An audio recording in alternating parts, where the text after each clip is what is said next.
Assalamu alaikum everyone, this is Meher and today I will deliver a lecture on vitamin A. So starting from the history of vitamin A. मैं आपको बताऊंगी vitamin A कब discover यानी दरियाफ्त हुआ और उसे किसने डिस्कवर किया। तो विटामिन ए की हिस्ट्री की या डिस्कवरी की शुरुआत हुई 1819 में मजंडे नामी एक फिजियोलॉजिस्ट के ज़रिए। तब जब वो डॉग्स के ऊपर एक एक्सपेरिमेंट कर रहा था तो उसे पता चला कि विटामिन ए जैसी कोई चीज़ एग्जिस्ट करती है और उसने विटामिन ए की मौजूदगी के बारे में हिंट्स दिए। फिर 1912 में इंग्लिश बायोकेमिस्ट फ्रेडरिक हॉपकिंस ने ये बताया कि मिल्क या दूध में कुछ अननोन फैक्टर्स पाए जाते हैं।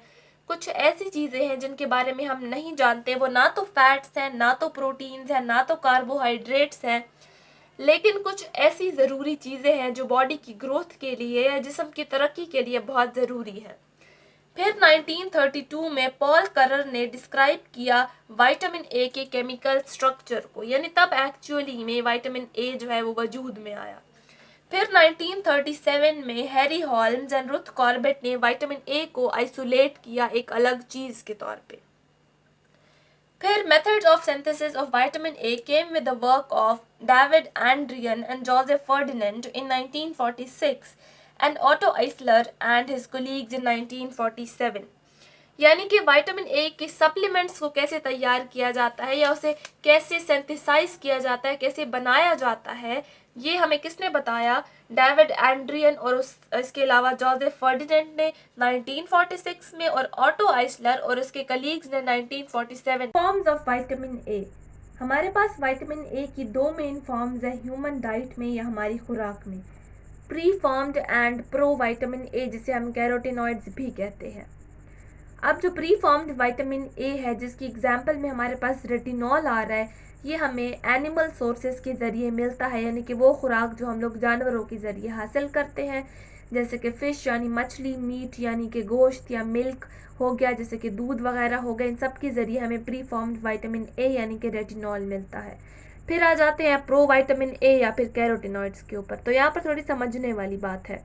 जो कैरोटिनॉइड्स है वो हमारे पास परकर्सर होते हैं प्री फॉर्म्ड विटामिन ए या फिर रेटिनॉल का, यानी कि जो कैरोटिनॉइड्स हैं उनको इस्तेमाल किया जाता है रेटिनॉल को बनाने के लिए, जो कि विटामिन ए की एक्टिव फॉर्म है। आसान ज़बान में डेली लाइफ एग्जांपल देती हूँ कि जैसे गाड़ी को चलाने के लिए हमें पेट्रोल की ज़रूरत पड़ती है, यानी कि जो पेट्रोल है वो हमारे पास परकर्सर है। क्या है? परकर्सर है। किसके लिए? गाड़ी के लिए। पेट्रोल क्या है? परकर्सर है गाड़ी के लिए। इसी तरह से जो कैरोटिनॉइड्स है वो हमारे पास परकर्सर हैं किसके लिए? रेटिनॉल के लिए या फिर प्री फॉर्म्ड विटामिन ए के लिए। आई होप आपको ये पॉइंट समझ आ गया होगा। अगर नहीं आया तो आप कमेंट सेक्शन में या इंस्टाग्राम पर डीएम करके पूछ सकते हो, चाहे वीडियो जितनी भी पुरानी हो जाए। खैर, तो जो कैरोटिनॉइड्स है वो हमें प्लांट सोर्सेज के ज़रिए यानी कि फ्रूट्स एंड वेजिटेबल्स के ज़रिए मिलते हैं, और इसमें एग्जांपल हम लोगों ने दी है बीटा कैरोटीन की, इसके अलावा अल्फा कैरोटीन की या फिर क्रिप्टोजैंथीन की एग्जांपल्स भी हो सकती हैं।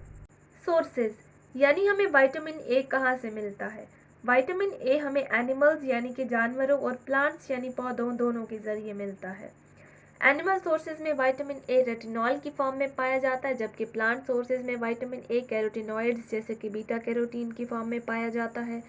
एनिमल सोर्सेज की कुछ एग्जांपल्स में हमारे पास आ जाता है लिवर, जैसे कि जिगर जिसे हम कलेजी भी कहते हैं, एग्स यानी कि अंडे, डेयरी प्रोडक्ट्स में हमारे पास मिल्क यानी दूध, चीज़ यानी पनीर, फिश यानी मछली, बटर यानी मक्खन, और पोल्ट्री जिसमें हमारे पास चिकन आ जाता है।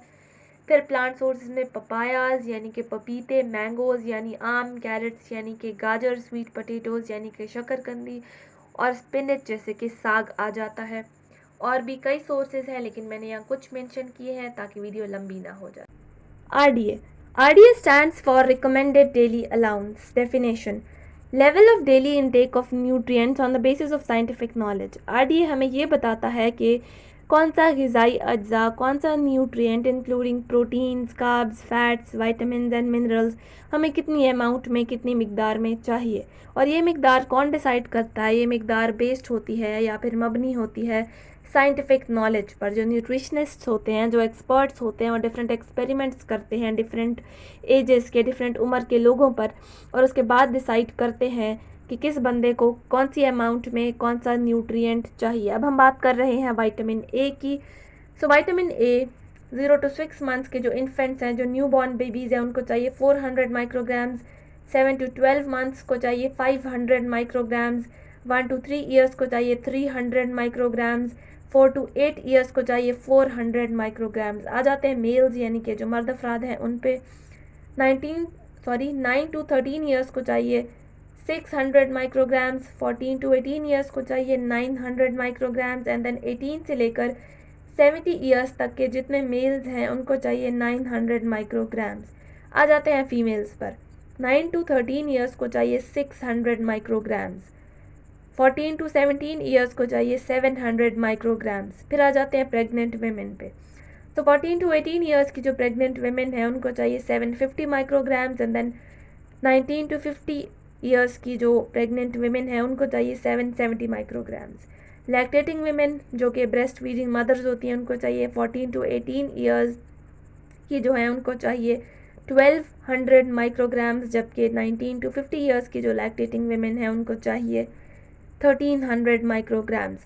तो अगर आप एक न्यूट्रिशनिस्ट के तौर पे अपने करियर को आगे ले जाना चाहते हैं तो RDAs हर चीज़ के आपको पता होना बहुत ज़रूरी है। फंक्शंस यानी विटामिन ए हमारी बॉडी में क्या काम करता है।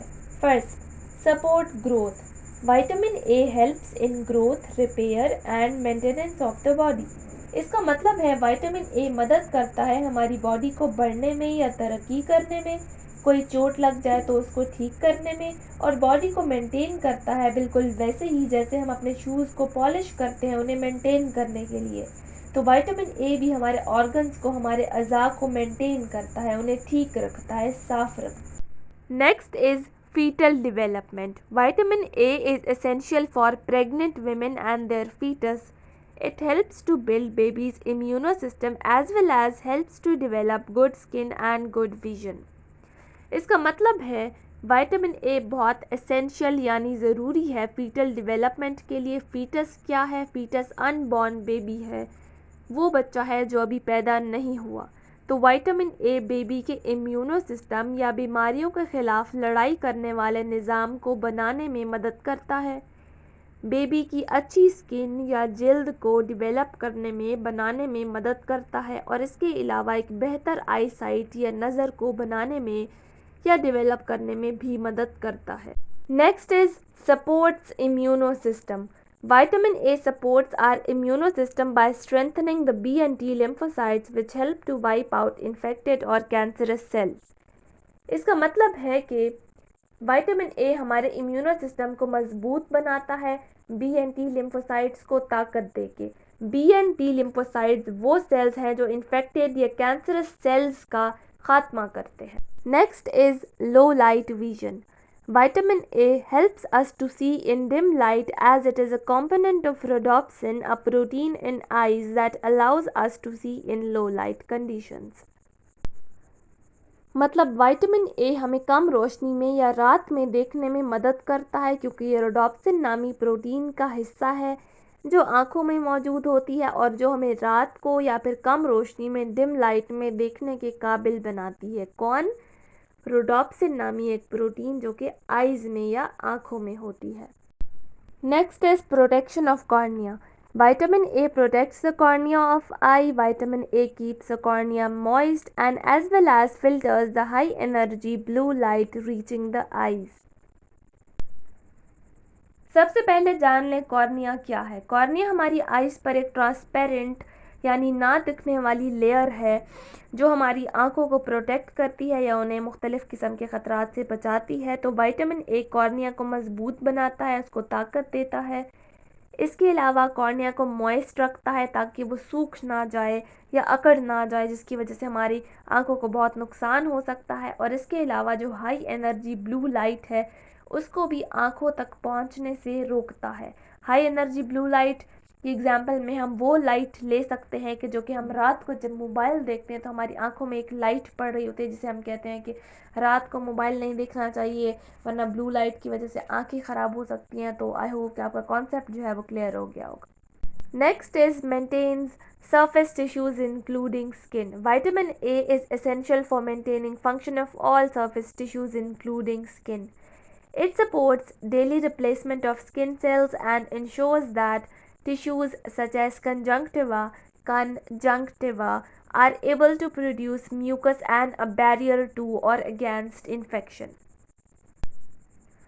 By the way, surface tissue से यहाँ मुराद है स्किन या जिल्द। तो विटामिन ए स्किन को हेल्प करता है अपना काम सही से करने में या अपना काम करने में, यानी स्किन की मदद करता है पुराने सेल्स को हटाकर नए सेल्स बनाने में, that is daily replacement of new skin cells, और इंश्योर करता है यानी कि ये मेक श्योर करता है, इस चीज़ पर नज़र रखता है कि टिश्यूज़ म्यूकस को प्रोड्यूस करें। म्यूकस एक फ्लूइड या लिक्विड है जो कि हमारी स्किन को मॉइस्ट रखता है, गीला रखता है, और भी इसके काफ़ी सारे फंक्शंस हैं। और इसके अलावा स्किन बैरियर को प्रोड्यूस करती रहे, एक रुकावट को प्रोड्यूस करती रहे इन्फेक्शंस के खिलाफ, जरासीम के खिलाफ। नेक्स्ट इज पोटेंट और strong antioxidant. Vitamin A acts as a potent antioxidant, protects the body against free radicals.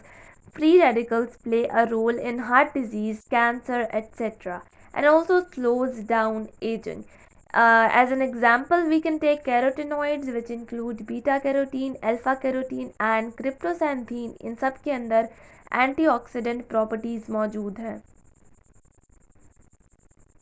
Antioxidants क्या हैं? एंटीऑक्सीडेंट्स वो सब्सटेंसेस, वो चीज़ें हैं जो हमें हार्ट डिजीज़ या दिल की बीमारियों से या कैंसर से बचाते हैं, और इसके अलावा एजिंग या बुढ़ापे के प्रोसेस को भी स्लो डाउन या आहिस्ता कर देते हैं। तो विटामिन ए नेचुरली या कुदरती तौर पे एक बहुत अच्छा एंटीऑक्सीडेंट है और हमें कैंसर और मुख्तलिफ़ किस्म की और बीमारियों से बचाता है vitamin A. Protection against cancer.